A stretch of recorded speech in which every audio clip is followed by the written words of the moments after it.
जय हिंद दोस्तों। आज के इस वीडियो में बात करेंगे CISF constable tradesman physical test के बारे में। देखिए दोस्तों, आप सभी को पता है सीआईएसएफ कांस्टेबल ट्रेड्समैन के फिजिकल टेस्ट का एडमिट कार्ड आ चुका है और आई होप आप सभी अपना एडमिट कार्ड चेक कर लिए होंगे।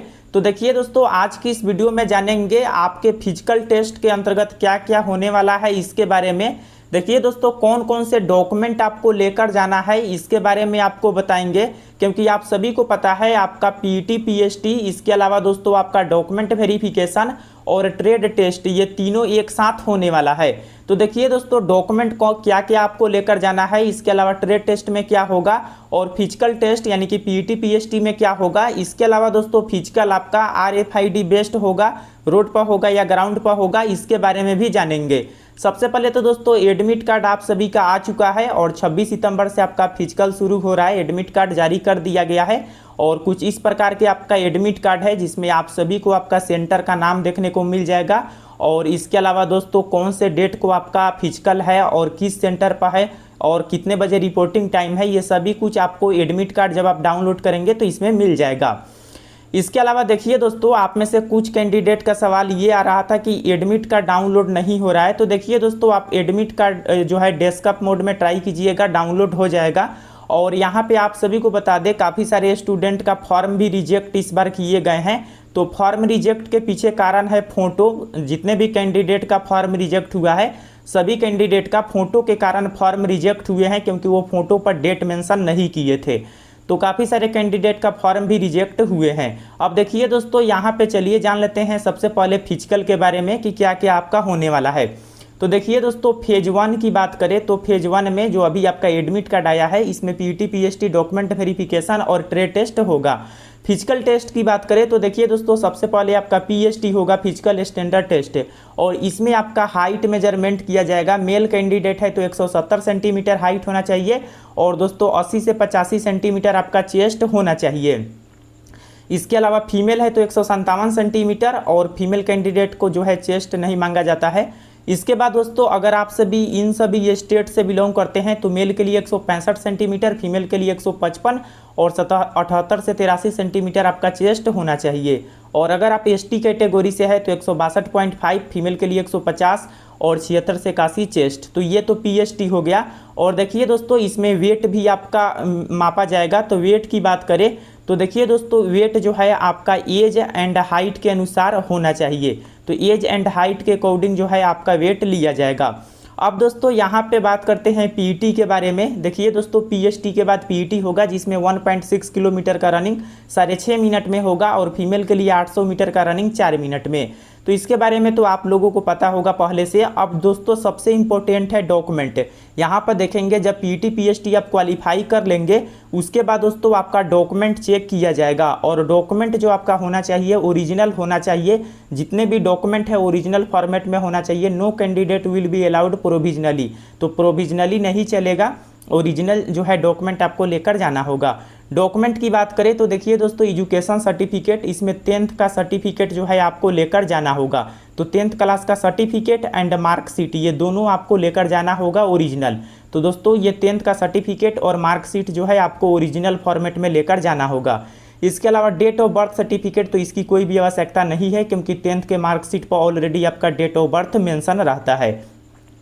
इसके बाद दोस्तों यहाँ पे डोमिसाइल सर्टिफिकेट, तो डोमिसाइल सर्टिफिकेट यानी कि निवास प्रमाण पत्र, आप जिस स्टेट के रहने वाले हैं वहाँ का निवास प्रमाण पत्र आपके पास होना चाहिए। इसके बाद दोस्तों SC ST certificate, OBC and EWS. तो देखिए दोस्तों, ये आप सभी को बता दें, अगर आप ओबीसी कैटेगरी से हैं, यहाँ पे देखिए दोस्तों, ओबीसी अगर आप कैटेगरी से है तो आपको जो है एनसीएल जो सर्टिफिकेट होता है ये आपको लेकर जाना होगा। एनसीएल सर्टिफिकेट आपके पास होना चाहिए अगर आप ओबीसी कैटेगरी से है तो, नॉन क्रीमिलियर। और एससी एसटी से है तो एससी एसटी का जो कास्ट सर्टिफिकेट होता है वो आप लेकर जाइएगा। और ईडब्ल्यूएस से दोस्तों अगर आप है तो ईडब्ल्यूएस का जो सर्टिफिकेट बनता है वो आपको लेकर जाना है। और यहाँ पे एक इम्पॉर्टेंट जानकारी आपको बता दें, ये जो सर्टिफिकेट है ये दोस्तों आपका सेंट्रल लेवल का होना चाहिए, यानी कि केंद्र सरकार लेवल का जो बनता है, भारत सरकार लेवल का, वो आपका होना चाहिए। सेंट्रल लेवल आपका ये रहेगा। और इसके अलावा दोस्तों आप सभी को बता दें कि आपका जो ये सर्टिफिकेट है 3 अप्रैल 2025 इसके पहले का, 3 अप्रैल 2025 के पहले का होना चाहिए। तो देखिए दोस्तों 3 अप्रैल 2025 के पहले का होना चाहिए, क्योंकि इसमें जो सर्टिफिकेट का डेट है वह क्रूशियल डेट मांगा गया है। तो फॉर्म अप्लाई का लास्ट डेट 3 अप्रैल 2025 था।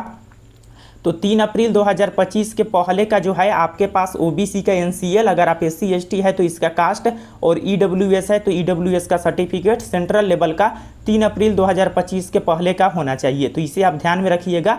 और डेफिनेटली है दोस्तों, पहले आप एसएसजीडी का फॉर्म अप्लाई किए होंगे या अन्य फॉर्म, तो उस समय बनवाए होंगे आप सर्टिफिकेट।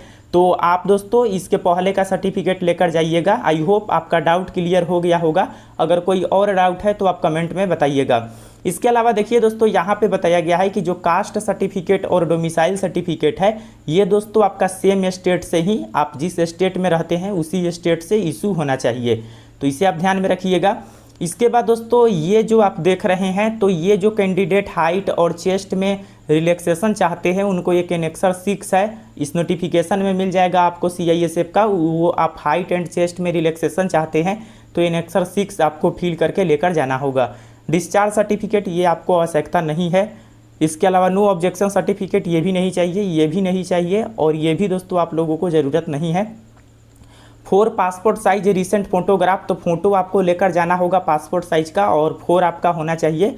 और इसके अलावा दोस्तों एक आइडेंटिटी प्रूफ होना चाहिए, जिसमें वोटर आईडी कार्ड, आधार कार्ड, पैन कार्ड, कोई भी एक आईडी कार्ड आप लेकर जा सकते हैं जिस पर आपका फ़ोटो और डेट ऑफ बर्थ सही मेंशन हो। तो ये आप ध्यान में रखिएगा, आइडेंटिटी प्रूफ आपको एक लेकर जाना होगा। बस दोस्तों यही डॉक्यूमेंट चाहिए, ज़्यादा डॉक्यूमेंट की आवश्यकता नहीं है। जितना आपको बताए हैं उतना ही लेकर जाइएगा, कोई भी प्रॉब्लम सेंटर पर नहीं होगा। अब दोस्तों ट्रेड टेस्ट की बात करें तो देखिए दोस्तों, ट्रेड टेस्ट में आपका जब पीटी, पीएचडी और डॉक्यूमेंट हो जाएगा, उसके बाद ट्रेड टेस्ट के लिए आप जाएंगे। और ट्रेड टेस्ट की बात करें तो जिस भी ट्रेड के लिए आप फॉर्म अप्लाई किए हैं उस ट्रेड से प्रैक्टिकली जो है काम कराया जाएगा। और दोस्तों उससे रिलेटेड कुछ प्रश्न भी पूछे जा सकते हैं, और ये क्वालिफाइंग नेचर का है, केवल आपको पास करना है। अब देखिए दोस्तों, अगर आप कुक ट्रेड के लिए फॉर्म अप्लाई किए हैं तो कुक ट्रेड रिलेटेड जो खाना बनाने रिलेटेड जो काम होता है वो आपको आना चाहिए, जैसे कि cooking of chapati and rice, यानी कि रोटी और चावल बनाना। इसके अलावा वेजिटेबल, दाल सांबार, इसके अलावा मीट, फिश, एग, खीर, तो ये सब भी आपको बनाने आना चाहिए। तो देखिए दोस्तों, अगर आप सेंटर पर जाएंगे तो ट्रेड टेस्ट में आप देखेंगे ज़्यादातर जो है चपाती यानी कि रोटी बनवाया जाता है। तो आप रोटी अगर आपको बनाने आता है तो आप आसानी से ट्रेड टेस्ट पास हो जाएंगे, क्योंकि लगभग जितने भी कुक का आपका यहाँ पे ट्रेड टेस्ट होता है उसमें चपाती ही बनवाया जाता है। तो आई होप आप समझ गए होंगे। बूट मेकर की बात करें, इसका मतलब मोची होता है, और इसमें पॉलिशिंग ऑफ शूज यानी कि जूता को पॉलिश करना, उसके टूल्स को हैंडलिंग करना, और लेदर को रिपेयर, और स्टिचिंग ऑफ शूज यानी कि जूते को सिलना, ये आना चाहिए। टेलर की बात करें तो taking measurement of personal, cutting of clothes और स्टिचिंग ऑफ यूनिफॉर्म्स। तो दोस्तों आपको टेलर में अगर आप फॉर्म अप्लाई किए हैं तो आपको मेजरमेंट करना आना चाहिए, और इसके अलावा क्लॉथ्स को काटना और उसको सिलना ये आना चाहिए। बार्बर की बात करें तो handling of tools, hair cutting और शेविंग ये आपको आना चाहिए। वाशरमैन की बात करें तो ये दोस्तों वॉशिंग ऑफ क्लॉथ्स यानी कि कपड़ों की साफ़ सफाई करना, उसका आयरन करना, ये आना चाहिए। इसके अलावा दोस्तों स्वीपर की बात करें तो स्वीपर में आपको दोस्तों साफ़ सफाई जो है करना होगा। स्वीपर के अंतर्गत साफ़ सफाई रिलेटेड जो काम है वो आपको आना चाहिए। तो यहाँ पर देख सकते हैं क्या क्या आपको साफ़ करना है, यहाँ पे डिटेल्स दिया गया है, ये आपको आना चाहिए।